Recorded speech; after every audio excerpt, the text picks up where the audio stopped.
मित्रों नमस्कार।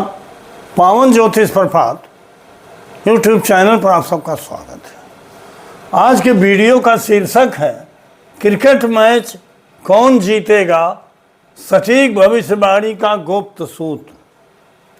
Cricket match winner prediction.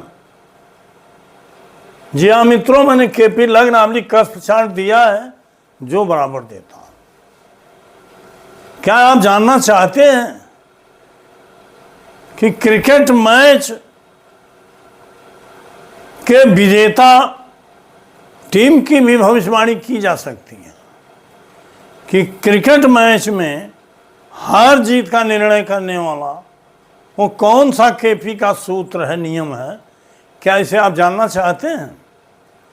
क्या आप ये जानना चाहते हैं कि मैच वाले निर्णय में, मैच वाली जानकारी में, प्रेडिक्शन में जन्म कुंडली सही नहीं पड़ती बल्कि प्रश्न कुंडली से ही देखा जाता है। अब केपी प्रश्न कुंडली में होरारी संख्याओं के आधार पर बनाई गई प्रश्न कुंडली ही प्रचलित है, जिसमें कई वीडियो में हमने बार बार आपसे जिक्र किया।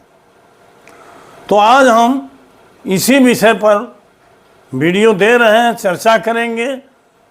ये क्रिकेट का सीजन भी है, यूट्यूब की तरफ से भी संकेत है कि क्रिकेट पर वीडियो जरूर बनाइए, क्योंकि ये सीजन है, इसको लोग देखना चाहते हैं। तो आज हम ये बताएंगे, आज हम ये सीखेंगे, आज हम ये जानेंगे कि क्रिकेट मैच शुरू होने से पहले ही उसमें हार जीत का निर्णय किया जा सकता है। ज्योतिष में क्या ऐसी कोई विधा है? अगर ये जानना चाहते हैं आप, तो एकदम 100% सटीक भविष्यवाणी का गुप्त सूत्र बताने जा रहा हूँ, जो नहीं जानकारी हुई होगी या बहुत कम प्रचारित है या चर्चा में। तो आइए हम वीडियो पर आगे बढ़ते हैं। यहाँ हमने लग्न नामनी कस्प चार्ट दिया। आप सभी ये जानते हो कि केपी ज्योतिष हो या कोई भी ज्योतिष की विधा हो, उसमें क्रिकेट मैच हो या कोई खेल प्रतियोगिता हो या जीवन की कोई प्रतियोगिता, प्रतिस्पर्धा हो, कंपटीशन हो, उसमें दो पक्ष जरूर होते हैं। एक आप स्वयं होते हो और एक आपका प्रतिस्पर्धी या प्रतिपक्षी होता है। कोर्ट केस में उसी को वादी प्रतिवादी कहते हैं, हम यहाँ हम प्रतिपक्षी कह सकते हैं। अब सवाल यह है कि इसको कैसे देखा जाए। देखिए, कोई भी व्यक्ति जो जब प्रश्न कुंडली की बात हम करते हैं तो प्रश्नकर्ता आता है, और कोई प्रश्नकर्ता ये प्रश्न करता है या करते हैं लोग कि आज जो मैच हो रहा है इसमें कौन जीतेगा। मैच जब शुरू होता है तभी ऐसा प्रश्न उठता है और उसकी भविष्यवाणी एकदम सटीक की जा सकती है। मैच होने के बाद वो एकदम सही हो जाता है कि हाँ, सही ज्योतिष के सिद्धांत के आधार पर ये निर्णय बताया गया और ये सही है। अब यहाँ स्थिति दो पैदा होती है। एक तो दो टीमें जो आपस में खेल रही हैं, मैच है, उन टीमों में जो भी प्रेक्षक होता है वो किसी न किसी टीम को चाहता कि ये जीत जाए, क्योंकि वो एक उसके दिमाग से वो निजी स्वयं की टीम हो जाती है और एक सामने वाला जो खेल रहा है वो प्रतिपक्षी हो जाता है।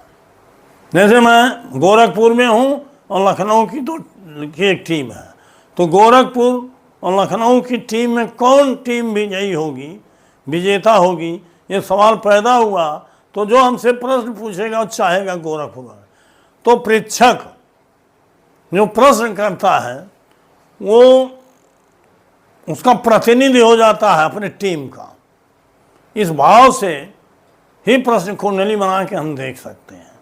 अगर कोई निष्पक्ष आदमी, निरपेक्ष आदमी है, वो कुछ नहीं जानता, वो प्रश्न करे तो दोनों टीमों के लिए अलग अलग संख्या ले पड़ेगा, लेकिन ऐसा बहुत कम होता है। मैं आज उसी विधि को बताऊंगा जिसमें एक संख्या के आधार पर कौन जीतेगा कौन हारेगा निर्णय हो जाए, और जिस टीम से संबंधित वो व्यक्ति है उस लग्न से देखा जाता है। जैसे कुंडली बनी, मान लीजिए किसी ने कोई संख्या बताया, 7 बता दिया, 8 बता दिया, 10 बता दिया, 12 बता दिया, और उस संख्या पर कहा जाएगा कि एक संख्या बोलो, तो अपनी टीम को सोच करके वो एक संख्या बोलेगा, मेरी टीम जीत जाती तो बढ़िया था, जीतेगी कि नहीं जीतेगी। मान लीजिए उसने 10-12 बता दिया, तो 22 संख्याओं तक में से ही लग्न होती है। संयोग से यहाँ मेष लग्न में बनाया है, तो जो जिस आदमी ने प्रश्न किया है वो वादी हो जाएगा, वो प्रथम पक्ष हो जाएगा, और उसका 7वां स्थान, बहुत बार हमने बताया है, चाहे कोर्ट केस हो या खेल हो, कहीं भी 7वां स्थान प्रतिपक्षी का होता है। इसी चीज़ को दिमाग में रख के, इसी सेंस को बना करके हम यहाँ देखते हैं। यहाँ देखिए, आप स्वयं हुए या आपकी टीम हुई जिसको आप जिताना चाहते हैं, और आपकी प्रतिपक्षी प्रतिस्पर्धी टीम हुई 7वां। अब देखिए, आपके स्वयं के लिए या प्रथम पक्षकार के लिए लग्न होता है, और लग्न के लिए या प्रथम पक्ष के लिए प्रश्नकर्ता जो होता है उसके लिए 1, 2, 3, 6, 10 और 11, 1, 2, 3, 6, 10 और 11 ये भाव मेन होते हैं पराक्रम वाले, ये भाव उसके पक्ष के होते हैं। और जो प्रतिपक्षी होता है उसके लिए होता है 5, 7, 8, 4 और 12, 5, 7, 8, 4 और 12। अभी और स्पष्ट कर रहा हूँ। जैसे आप सभी जानते हो कि हर प्रतियोगिता में जहाँ प्रतिपक्षी होता है उसमें 6, 10 और 11। अब इसको देखने के लिए अगर 1, 2, 3, 6, 10, 11 भाव आए हैं तो ये अनुकूल भाव हैं, और 5, 7, 8, 4, 12 भाव आए हैं तो इस प्रतिस्पर्धी के भाव है। क्यों? जैसे आपका भाव 6, 10, 11 है, 6, 10, 11, तो यही 6, 10, 11 ही विजय दिलाता है हर जगह, चाहे कोर्ट केस हो, चाहे कोई प्रतियोगी परीक्षा हो, चाहे खेल कूद का मैदान हो, चाहे स्पोर्ट हो, चाहे चुनाव हो। 6, 10, 11। अब 6, 10, 11 ये तो आपका हो गया, प्रथम पक्षकार का हो गया, और उसके प्रतिपक्षी का 6, 10, 11 कौन होगा? उसके प्रतिपक्षी को देखिए, 6, 10, 11 प्रतिपक्षी हो गया 7वां, तो इससे 6वां कौन हुआ? 1, 2, 3, 4, 5, 6, ये 12वां स्थान हो गया।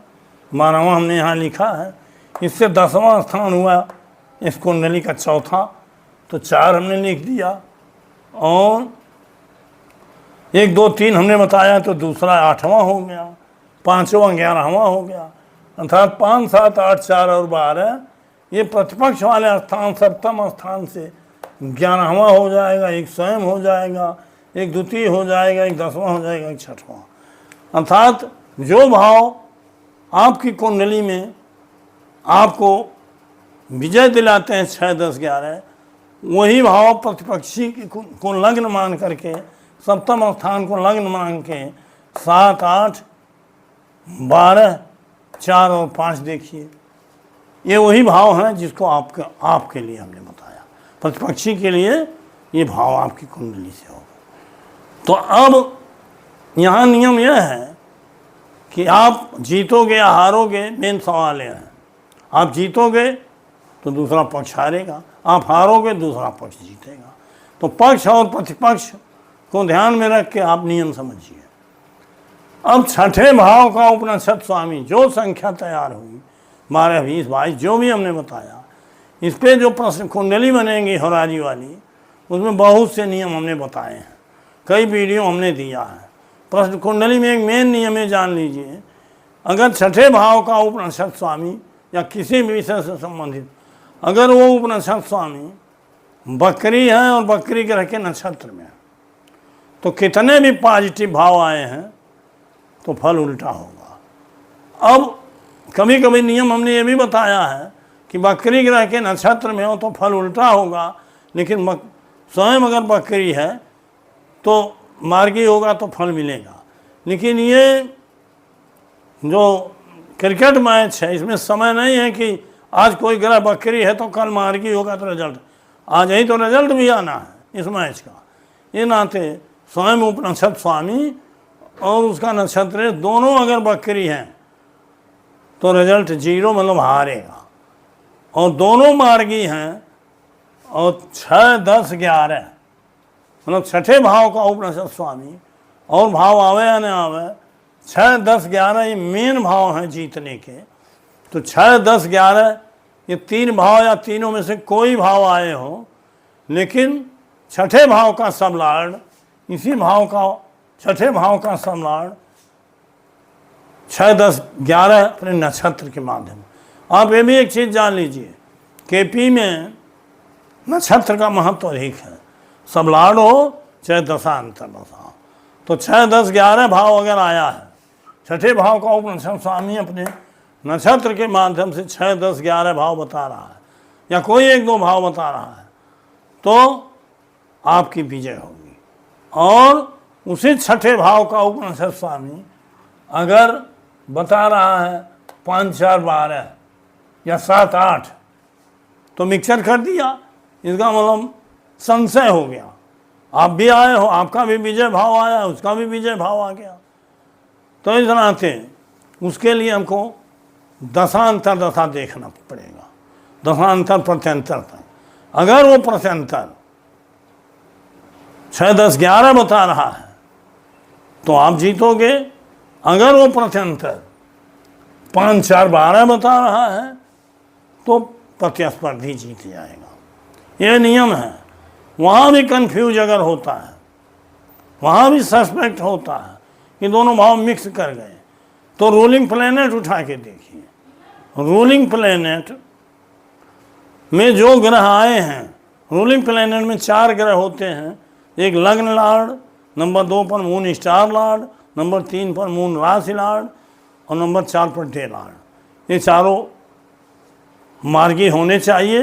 अगर कोई बकरी है तो रूलिंग प्लैनेट में संख्या बढ़ जाती है, नियम हमने बताया। मान लीजिए चारों ग्रह मार्गी हैं, इन चारों ग्रह में आप देखिए कौन कौन से ग्रह आए हैं, और इसमें अधिकतम जो ग्रह 6, 10, 11 बता रहे हैं इस प्रश्न कुंडली से, तो आप जीत जाओगे। और इन चारों में से अधिकतम 5, 4, 12 बता रहे हैं तो आपका प्रतिपक्षी जीत जाएगा। 5, 4, 12 माने प्रतिपक्षी का 11वां स्थान, चौथा स्थान प्रतिपक्षी का 10वां स्थान और 12वां स्थान प्रतिपक्षी का 6वां, मतलब 6, 10, 11। और आपका 6, 10, 11 ये है, उसका 6, 10, 11 ये सीधे ही चीज सामने है, देख लीजिए।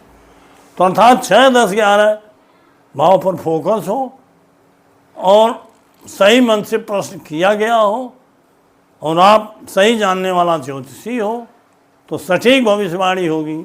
आप स्वयं इस नियम को सीख करके सटीक भविष्यवाणी कर सकते हैं और मैच में कौन जीतेगा आप रोज़ इसका श्रेय और लाभ ले सकते हैं। तो मित्रों, यही है नियम। इस नियम को बड़े सटीक तरीके से समझाया हमने। इसको जानना आपके लिए बहुत ही लाभकर होगा।